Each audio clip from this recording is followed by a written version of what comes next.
கம்பராமாயணம் செய்தும் பொழுது எம்பெருமானுடைய குணங்கள் எத்தனையோ குணங்கள், அசங்கேய கல்யாண குணகணகா என்று எம்பெருமானார் சொல்லும்படியாக அவனுடைய குணங்களை எண்ணிக்கொண்டு இருப்பதே பெரிய கல்யாண குணம்னு சொல்றார்.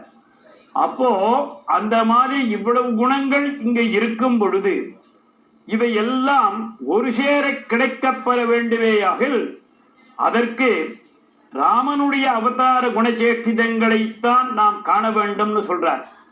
அதைத்தான் வால்மீகி ஆரம்பிக்கும் பொழுதே கோன்வஸ்மின் சாம்பிரதம் லோகே குணவான் கஷ்ட வீரியவான் தர்மஜ்ஞ கிருதஜ்ஞ சத்தியவாக்கியோ திருடவிரதா என்றெல்லாம் 16 விதமான கேள்விகளை அங்கே கேட்க ஆரம்பிக்கிறார். அப்போ நாரதம் பரிபப்ரச்ச, நாரதனை இங்கே கேட்டு அவர் மூலமாக எனக்கு அருள் கிடைத்து அதைத்தான் நான் குணச்சேட்டிதங்களாக சொன்னேன் என்று வால்மீகி சொல்லுமா போலே, நடையன் என்று உயர் நாயகன் தோற்றத்தின் இடை நிகழ்ந்த ராமாவதார பேர் தொடை நிரம்பியதோம் அருமார்க்கத்தை சடையன் வெண்ணை நல்லூர் வெயல் தந்ததே. இங்கேயும் வெண்ணைநல்லூர் திருவெண்ணைநல்லூர் சடையப்பவள்ளல் என்பவருடைய பரிபூர்ணமான கட்டாட்சத்தினாலேயும் அவர் அங்கே எப்படி நாரதனுடைய பரிபூர்ணமான கட்டாட்சத்தினாலே எனக்கு கிடைத்தது என்று சொல்கிறாரோ, இவரும் ஒரு சில இடங்கள்ல வெண்ணைநல்லூர் சடையப்பவள்ளலை சொல்லுவார். ஆனால் அது ஏதோ நரத்துதி மாதிரி இருக்கே என்று கேட்டால் அந்த நரத்துதி அல்ல, அங்கே கிருதஜதாஞ்சலி என்று பெரியோர்கள் சொல்வார்கள், செய்நன்றி அறிதல். இப்போ ஒரு காரியம் நடக்கணும்னு சொன்னாக்க அந்த காரியத்திற்கு 10 பேர் வரணும். 10 பேர் வந்தான்னு சொன்னா அவனுக்கு இல்லத்தினுடைய ஞாபகமே அந்த வரப்படாது இந்த இடத்துல. அப்போ அதுக்கு என்ன பண்ணணும், இல்லத்தோட ஞாபகம் எப்போ வரும், இந்த வீட்டுல என்ன பிரசாதம் பண்ணாங்களோ சாப்பிட்டாங்களோ இல்ல தெரியல, மழையோ கொட்டின்னு இருக்கு, அங்க என்ன பண்ணிட்டு இருந்தாங்களோ தெரியல அப்படின்னே இவன் நினைச்சிட்டு இருந்தான்னு சொன்னாக்க இங்க உத்திரணியை கீழே போடுவான். இல்ல மணி அடிக்கிறதுக்கு வேண்டிய காலத்துல மணி அடிக்க மாட்டான், தளிய பண்ண வேண்டிய காலத்துல தளிய பண்ண மாட்டான், துப்புரவு பண்ண வேண்டிய காலத்துல துப்புரவு பண்ண மாட்டான். ஏன்னா புத்தி பூரா எங்க இருக்கும், வீட்டுல இருக்கும், இவன் சாப்பிடுற இடத்துல இருக்கும். அப்போ முதலாக அவன் பிணியை போக்குவதற்கு பசிப்பிணிதான். அதனாலதான் ஸ்ரீசுக்தத்துல சொல்றச்சே கூட க்ஷுத்பிபாசாதான் முதல்ல ஆரம்பிச்சா. பசிதான் அவனை அங்கே பலவிதமான பாபங்கள் செய்வதற்கு தூண்டுகிறது.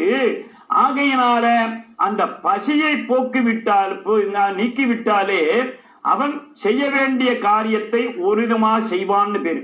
அதனால்தான் ராமபிரானுக்கு விஸ்வாமித்ரர் மந்திரோபதேசம் செய்யும் பொழுது பலா அதிபலா என்பதான மந்திரத்தை ஏன் போஷித்தார் என்று கேட்டாக்க, இவனுக்கு பசியும் இருக்கப்படாது தூக்கமும் இருக்கப்படாது. ஏன்னா அப்பதான் வந்த காரியமானது நிறைவேறும். அந்த மாதிரியா கம்பனை கொண்டு எம்பெருமான் நியமித்தது, நீ தமிழில் இங்கே ராமாயணம் செய்ய வேண்டும் என்று. இவன் ஆத்துல தனி பண்ணி உட்கார்ந்து சொன்னாக்க இவன் என்னைக்கு சாப்பிட்டுட்டு ராமாயணம் எழுதுறது, புத்தி பூரா நாளைக்கு என்ன கரியா இருக்கு, நாளைக்கு உப்பு இருக்கா இல்லையான ஓடின்னு இருக்குமே வழி காலக்ஷேபத்துல ஓடாது. ஆகையினால இவன் சாயந்திரம் பூரா காலக்ஷேபம் கேட்கணும், பகல் பூரா உட்கார்ந்து ராமாயணம் எழுதணும். அதையே அவனே சொல்லியிருக்கான்னு சொல்லியிருக்கோம் இல்லையோ. அப்போ இந்த பசிப்பிணியை நீக்கியவன் சடையப்பவள்ளல் என்பவர். அப்போ சடையப்பவள்ளலுடைய ஒரு விதமான அனுகிரகத்தினால் நான் ராமாயணம் எழுதினேன்னு சொல்றான். ஆனா பூர்த்தியாக பார்த்தோம்னு சொன்னா கலியனுடைய பாசுரத்தின் திருவுள்ளமும் பெரியாழ்வார் நம்மாழ்வாருடைய பாசுரத்தினுடைய உட்கூறுகளும் தான் இவனுடைய பாசுரத்தில் இருக்கும். ஆழ்வாருடைய பாசுரத்தை கொண்டுதான் இவனும் ராமாயணம் பாடினத்தினால இவன் கம்பநாட்டு ஆழ்வானானான்னு சொல்லுவாருங்க. அப்போ அதனால தான் இவருக்கு கலியன் அடிப்பொடி என்றதான பெயர் உண்டு. அப்படி வரச்சே வால்மீகி மூலமாக அவன் அந்த எத்தனையோ குணங்களை கேட்டதாக பெற்றாலும் கம்பன் சொல்லும் பொழுது இங்கே இவனுக்கு 7வது அவதாரம், அவதாரங்களிலேயே 7வது அவதாரம் ராமாவதாரம். இந்த 7வது அவதாரத்துல முன் செய்த இந்த அத்தனை அவதாரங்களுடைய குணங்கள் எல்லாம் ராமனிடம் இருக்கின்றன சொல்றார். மத்ஸ்யாவதாரம் என்ன பண்ணமா, தான் பார்வையினாலேயே அங்கே தன்னுடைய குஞ்சுகளுக்கு அந்த போஜனத்தை செய்வித்து விட்டு அதுகள் விளையாட போயிடும். அப்ப இவரும் என்ன பண்ணாராம், மத்ஸ்யாவதாரத்துல ஞானோபதேசத்திற்கு எம்பெருமான் அங்கே அவர்களை பார்த்த உடனேயே பிரம்மாவில் போன்றவர்களுக்கெல்லாம் ஞானம் ஏற்பட்டு போச்சுன்னு சொன்னார். அதுக்கு அடுத்ததாக கூர்மாவதாரத்துல பார்க்கும் பொழுது தன்னுடைய அங்கஸ்பர்ஷத்தினாலேயும் தன்னுடைய சிந்தனையினாலேயுமே தன்னுடைய குஞ்சுகளுக்கெல்லாம் அது போஜனம் அளித்து விடுமாம். அப்போ அதே போல் கூர்மாவதாரத்தில் உள்ள எம்பெருமான் தன்னுடைய ஜீவகோடிகளை தான் நினைத்து கொண்டே இருப்பதனால அவைகளுக்கு நல்ல விதமான ஞானங்களும், கூர்மாவதாரத்தை யார் ஒருவர் நினைக்கிறார்களோ, கூர்மம் யார் ஒருவரை நினைக்கிறார்களோ அவர்களுக்கு நஞ்ஞானம் கிடைக்கும் என்று சொல்லப்பட்டிருக்கிறதுனால இந்த கூர்மாவதாரத்தினுடைய குணஜேஷ்டிதங்கள் எல்லாம் ராமபிரானிடமே சேரும்னு சொல்றாருங்க. வராகாத் யுத்பூதம் சுகிருதம் என்று சொல்றார். வராகாவதாரத்தில் எப்படி பூமியை கிளந்து எப்படி பூமாதேவியை மேலே எழுப்பி நமக்கெல்லாம் நல்ஞானங்கள் உட்படுத்து அங்கே அகம் ஸ்மராமி நயாமி என்று வராக சரம ஸ்லோகம் அருளி செய்தாரோ அதே போலவே ராமனும் நம்முடைய ராமநாமமும் நம்முடைய மனதில் உள்ள அழுக்குகளை எல்லாம் வெளியில் நீக்கிவிட்டு நமக்கு நஞ்ஞானம் அருளக்கூடியதான வராகாவதாரத்தினுடைய குணச்சேற்றிடங்கள் எல்லாம் நிறைந்த அவதாரம் ராமாவதாரமா. நிருசிம்மவத்துன்னு சொல்றாருங்க.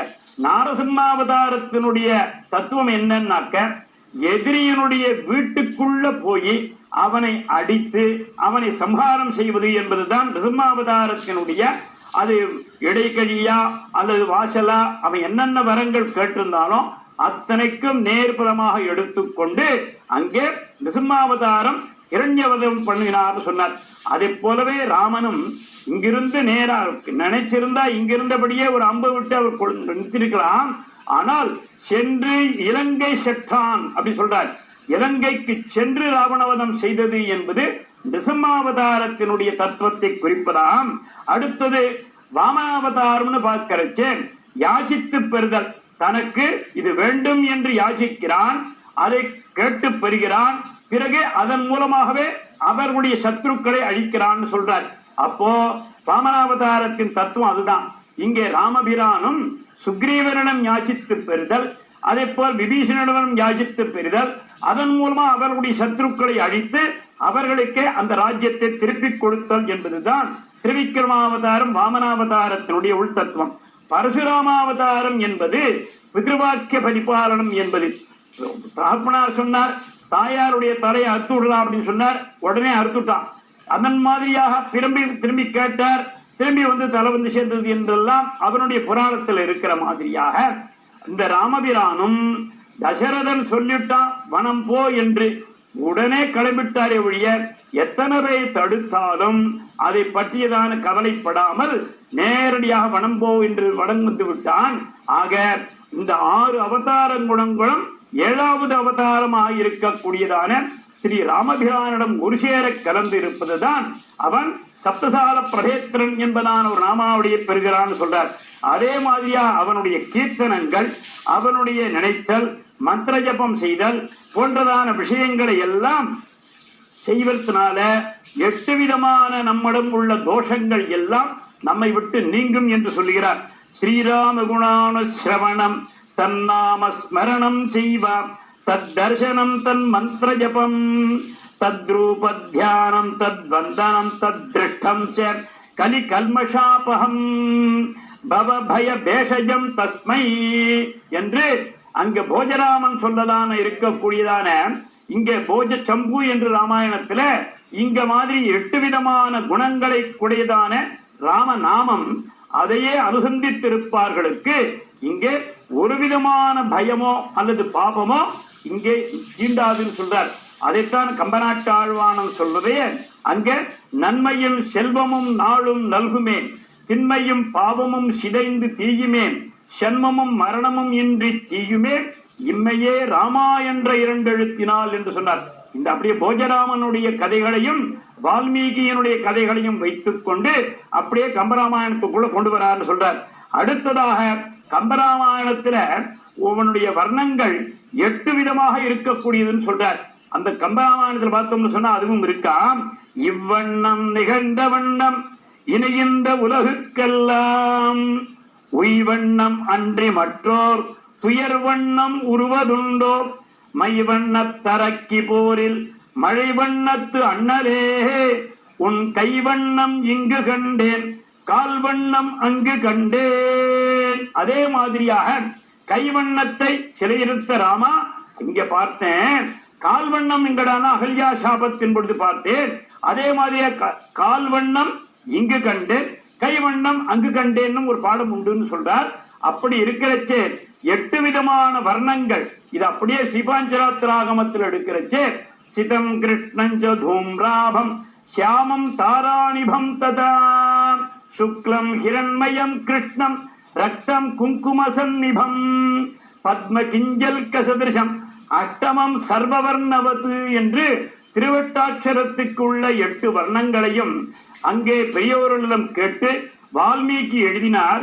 வால்மீகியினுடைய கதையை கொண்டே இங்கே கம்பரும் இங்கே இவ்வண்ணம் நிகழ்ந்த வண்ணம் எத்தனை வண்ணம் கொடுக்கிறார் பாருங்க.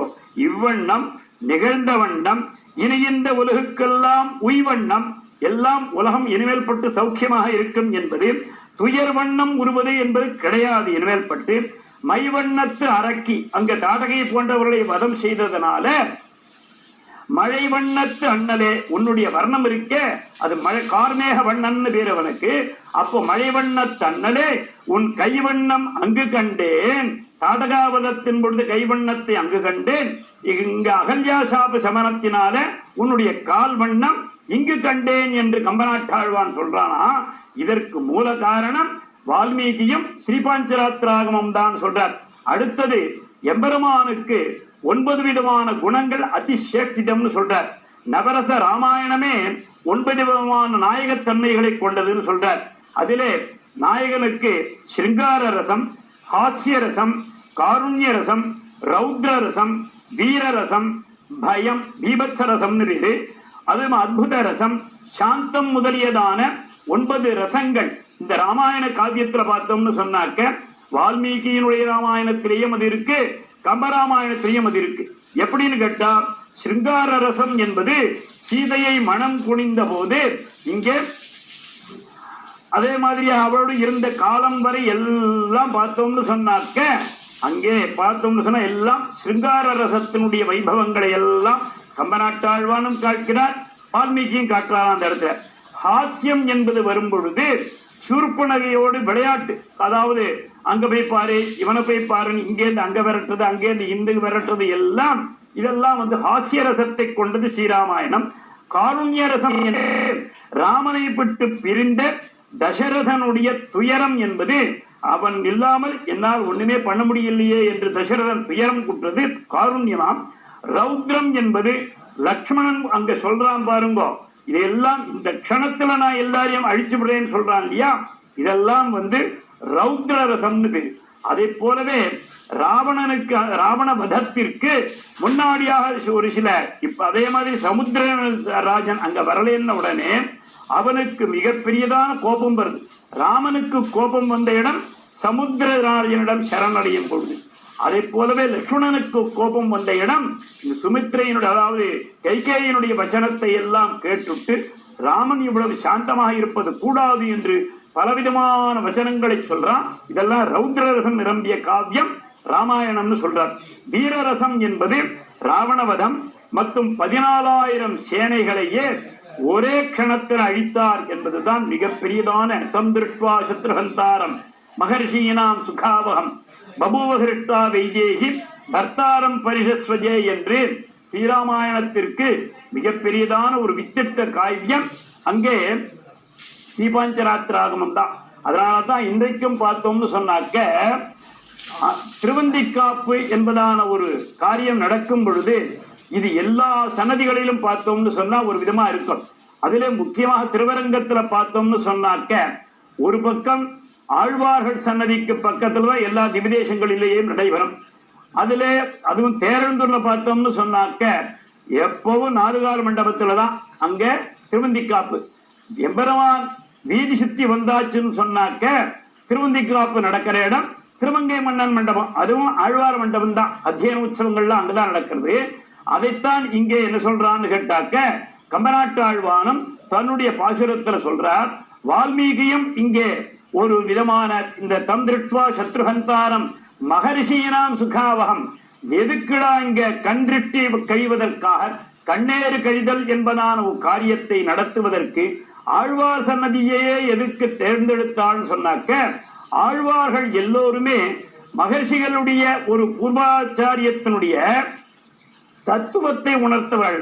அதாவது அவளே அவதாரம்னு சொல்லலை இந்த இடத்துல, அவளுடைய தத்துவத்தை தன்னுடைய பாசுரங்களிலேயே ஒரு சில இடங்களில் புகுத்தினத்தினால அவளுடைய சத்ருஹந்தாரம் மகர்ஷியினாம் சுகாவகம், அவளுடைய சுகத்திற்காக இங்கே கண்ணேறு கைதல் என்பதான ஒரு திருஷ்டி சித்தாபகாரணத்தை சீதையானவள் அங்கே தன்னுடைய கரத்தினால் தீண்டி ராமனுக்கு எப்படி கண்ணேறு கழிதல் பண்ணினாலோ அதை போல் இங்கே ஆழ்வார்கள் கண்டுகளிப்பதற்காக, அங்க மகர்ஷியினாம் சுகாவகம், இங்கே ஆழ்வார்கள் சுகாவகமாக இருப்பதற்காக இங்கே பற்பல விதமான திவ்யதேசங்களிலேயும் பற்பல விதமான சன்னதிகளிலேயும் இங்கே கண்ணேறு கழிதல் என்றதான திருவந்திக்காப்பு என்பது ஆழ்வார்கள் சன்னதி முன்னாடிதான் நடைபெறும். அதிலேயும் அடுத்ததாக தேரந்தூரிலேயும் திருச்சேரியிலையும் பார்த்தோம்னு சொன்னாக்க இந்த கண்ணேறு கைதல் என்பது தாயார் சன்னதிக்கு முன்னாடி நடைபெறும். என்று கேட்டா முதலாக கண்ணேறு கழித்தவள் சீதா பிராட்டியார் தான். அந்த சீதை தான பிராட்டியாராக இருந்துள்ளி இருக்கா. ஆகினால் தேரந்தூர்ல பார்த்தோம்னா இந்த சீதையாக இருப்பவள் செங்கவலநாச்சியார், எதிரில் செங்கவலநாச்சியார், இந்த பக்கத்துல ஆழ்வார்கள் சன்னதி, இங்க எம்பெருமானுக்கு திருவந்திக்காப்பு நடைபெறும் பஞ்சபெருமாதி உற்சவங்கள்ல. இதை அப்படியே திருவரங்கத்துல பார்த்தோம்னு சொன்னாக்க இந்த கண்ணேறு கழிதல் என்பது நாதமுனிகள், அடுத்ததாக நான்முகன் வாசல், இந்த பக்கத்துல குரத்தாழ்வான் சன்னதி என்று ஒரு அமைப்பு அங்க இருக்கும். அப்போ முதலாக இந்த பாசுரத்தை நம்முடைய சபைக்கு கொண்டு வந்தவர் கூரத்தாழ்வானம் எம்பெருமானாரும் தான். அப்போ தம் திருட்வா சத்ருஹந்தாரம் மகர்ஷியினாம் சுகாவகம் பபுவ ஹிருஷ்டா வைதேகி பர்த்தாரம் பரிசஸ்வஜே என்று சொல்லி இந்த கண்ணேறு கழிதலை நமக்கு நிறுத்தி காட்டியவர்கள் யார் என்று கேட்டாக்க இந்த ஆழ்வார்களும் பிராட்டியாரும் தான். அதனால தான் இன்றைய தினமும் பற்பல திவ்யதேசங்களில் ஸ்ரீரங்காதி கஷேத்திரங்கள்ல கூட ஆழ்வார்கள் சன்னதி முன்னாடியாகத்தான் இந்த கண்ணேறு கழிதல் என்பதானது நடைபெறுகிறது என்று சொல்றார். அப்போ வீரம் என்பது இந்த 14,000 சேனைகளை ஒரு சேர அழித்தவுடனே சீதையானவள் ராமபிரானை தழுவிக்கொண்டாள்னு பார்க்கிறோம் இல்லையோ, அதுதான் கண்ணேறு கைதல் என்பது பெயர். அதற்கான அந்த வீர ரசத்தை காட்டக்கூடியது ஸ்ரீராமாயணமாம். பயம் என்பது மாரீச்சன் வார்த்தைகள் பற்றி ராமனிடம் கூறுதல், ராவணனிடம் கூறுதல். அவன் போய் கேட்கிறான், இந்த மாதிரி அவன் அழிக்கணும்டான்னு. வேண்டாம் விட்டுடு, எனக்கு பார்க்கிற இடம் பூரா மரான்னு தான் தெரியும், ராமராமன் தான் தெரியுதே ஒழிய இலையே தெரியல என்று அவன் அதே மாதிரியாக அங்க பற்பல விதமான இடங்கள்ல பயத்தை தெரிவிக்கிறான்னு சொல்றார் மாரீச்சன் மூலமாக. பீபத்சம் என்பது பயமுறுத்துதல், அதாவது ராமபிரானே பயந்தான் என்பதான ஒரு இடத்துல வரைச்சு இந்த கபந்தன் என்பவன் விராதன் என்பவன் இந்த இடத்துல வரைச்சு. அதே மாதிரி கும்பகர்ணன் அந்த கஷேத்திரத்துக்கு அவன் யுத்த காண்டத்துல வரைச்சு விபீஷணனை பார்த்து கேட்கிறான், ஏண்டா இவன் ஒருத்தர் கிளம்பி வரானே, ஏனோ ஸ்ரீலங்காவே கிளம்பி வெளியில வர மாதிரி இருக்கே, இவன் யார் என்று கேட்கிறான் ஒரு இடத்துல. இவன் தான் கும்பகர்ணன் பேரு, எனக்கு ஒரு விதத்துல அண்ணனாக இருக்கிறவன், ஆகையினால இவன் தான். ஆனால் இவன் சத்தியத்துக்கு கட்டுப்பட்டவன், ஆனால் இவன் விழுந்துட்டான். அதைத்தான் ஆண்டாளும் சொல்றா, கூட்டத்தின் வாய் வீழ்ந்த கும்பகர்ணன் சொல்றான். கூட்டு அவன் போய் எந்த ஒரு சண்டைக்கும் வேண்டாம், இன்னும் சொல்ல போனா பலவிதமான நற்சொல்கள் சொல்றான் ராவணனுக்கு, கேட்கல, சேதான் போய் சேர்ந்தான். இந்த மாதிரியாக அந்த பீபத்சத்தத்தை எல்லாம் இங்கே கபந்தன் வாலிவதம் முதலான இடங்கள்ல பார்க்கலாம்னு சொல்றார். அத்புதம் என்பது என்ன அப்படின்னு கேட்டாக்க, ராவண யுத்தத்தின் பொழுது இன்று போய் நாளை வான்னு சொல்றான் இல்லையா, அதுதான் மிகப்பெரியதான அற்புதம். இல்லைன்னா இந்த சமயம் பார்த்து அடிதான் சொல்றதுதான் கிருஷ்ணாவதாரம். அப்போ இந்த சமயத்தில் வந்தாலும் அவனை அடிக்க கூடாது என்று அவனை இன்று போய் நாளை வா என்று கம்பன் சொன்ன இடத்துல இங்கே அற்புதமானது. சாந்தம் என்பது என்ன அப்படின்னு கேட்டாக்க, சபரி ஜட்டாயு போன்றவர்களுக்கு மோட்ச சாட்சி பூதனாக இருந்து கொண்டு விவரிக்கப்படக்கூடியதான இந்த விவரங்கள் எல்லாம் ஸ்ரீராமாயணத்தை அற்புதத்தை பார்க்க பார்க்க பார்க்க இந்த நவரசங்கள் பொருந்தியதாக இருக்கிறதாம். அதே மாதிரியாக நாயகனுக்கு 10 விதமான குணங்கள் இருக்கணும் என்பது ஒரு காவியத்தினுடைய அமைப்பு. இந்த அமைப்பை பூர்த்தியாக வால்மீகியும் காட்டுறார், கம்பனும் காட்டின்றிருக்கான். ஆனா கம்பன் காட்டுற மாதிரியாக ஒரு சில விஷயங்கள் பார்த்தோம்னு சொன்னா இவன் கம்பனாம் வால்மீகியே மிஞ்சுடுவான் போல இருக்கும். அந்த மாதிரியாக மேலான குணத்தில் பிறத்தல், அதே மாதிரியா கீர்த்தி, பிரதாபம், தர்மம், ஞானம் என்ற மாதிரியான இருப்பது, சார்வபௌமன் என்பதற்கான ஒரு பெரிய குணங்கள், ஔதாரியம், வைதக்கியம் என்பதான தன்னுடைய எல்லா விதமான பாண்டித்யம், பலவிதமான சூக்ஷ்மார்த்தங்களை எல்லாம் சொல்லுதல் என்பதெல்லாம் ஒரு நாயகனுக்கு 10 விதமான சௌலபியங்கள் இருக்கணும்னு சொல்லியிருக்கு. அதையேதான் ராமபிரான் அங்க வால்மீகியானவர் 16 குணங்களாக காண்பிக்கிறார். இங்கே கம்பநாட்டாழ்வானும் 10 விதமான குணங்களாக சுருக்கி இங்க காண்பிக்கிறானா. அப்போ இந்த இடத்துல சொல்லும் பொழுது ஆனந்த ராமாயணத்துல ஒரு விதமான ஸ்லோகம் ஒண்ணு சொல்றார்.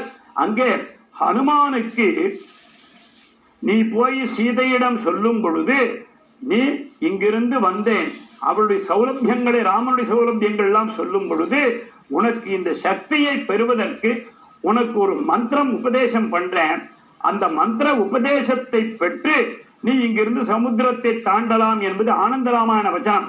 ஆனால் அந்த மந்திரம் என்பது ராமநாம மந்திரமாகத்தான் கொள்ள வேண்டும் என்பது இங்கே பேசும் பொழுது பல்பல விதமான ஒரு சௌலபியத்தை எல்லாம் காட்டுறார்.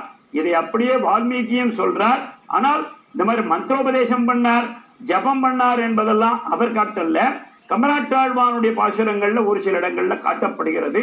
அதோடு கூட ஒரு சில விஷயங்கள் எல்லாம் வால்மீகிக்கும் கம்பனுக்கும் ஒரு சில வித்தியாசங்கள் வருவதற்கு இங்கே இவா உபதேசம் பண்ணும் பொழுது கேவலம் வால்மீகி ராமாயணத்தோடு கூட அந்த தேரெழுந்தூர் அந்தணர்கள் என்ன பண்ணியிருக்காள்னு கேட்டாக்க, இங்கே ஆனந்த ராமாயணம், அத்தியாத்ம ராமாயணம் போன்றதான விவரங்களை கூட அவனுக்கு உபதேசித்திருக்கார்கள்.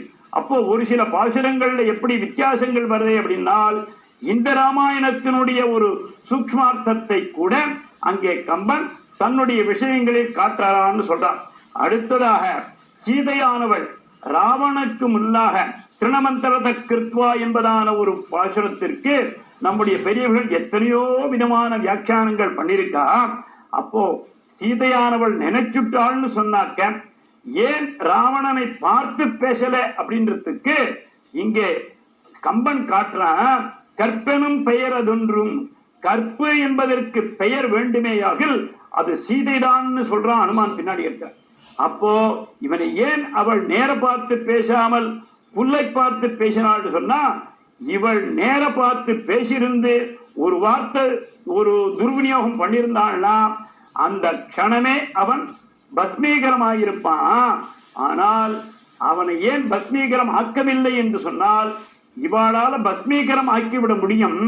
அடுத்ததாக ஒரு ராமனுக்கு நல்ல பெயர் வரணும், அடுத்ததாக இவானுக்கு சத்கதி அளிப்பது என்பது இவாளால முடியாது. என்ன, ராமபிரானுக்கு கட்டுப்பட்டுதான் நான் இருப்பேன்னு சொல்றதுனால இங்கே சீதை புல்லை பார்த்து பேசினாள் என்பது 2 பேருமே சொல்றதான ஒரு விஷயமாக பார்க்கப்படுகிறது.